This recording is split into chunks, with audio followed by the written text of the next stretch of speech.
ഒരിക്കലും നോക്കരുത്. യെസ് നിങ്ങളുടെ ടാലന്റ് നിങ്ങൾക്ക് ഉണ്ടെങ്കിൽ അത് പെർസ്യൂ ചെയ്ത് നിങ്ങൾ കിടക്കുക അത്രേ ഉള്ളൂ. അല്ല ഞാൻ ചോദിക്കട്ടെ, എത്രത്തോളം ഈസി ആയിരുന്നു അല്ലെങ്കിൽ എത്രത്തോളം ഡിഫിക്കൽട്ട് ആയിരുന്നു ഈ ഒരു പൊസിഷനിൽ നമ്മൾ എത്താൻ?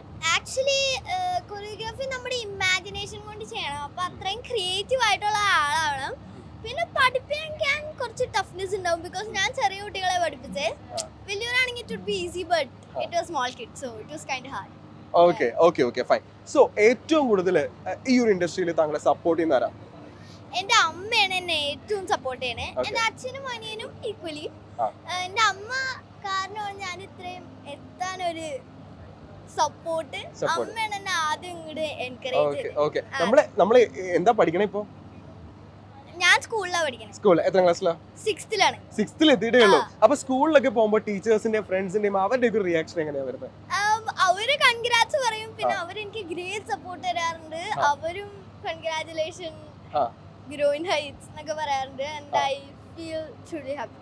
ഓക്കെ, അപ്പോ നമുക്കറിയാലോ 2025 സോഷ്യൽ മീഡിയ അല്ലെങ്കിൽ ഡിജിറ്റൽ മീഡിയ രംഗത്ത് ഏറ്റവും കൂടുതൽ ഷൈൻ ചെയ്ത സ്റ്റാർസിനെയാണ് നമ്മൾ ഇന്ന് ഇവിടെ കൊണ്ടുവന്നിരിക്കുന്നത്. സോ അതിലൊരു പാർട്ട് ആയിരിക്കുകയാണ്.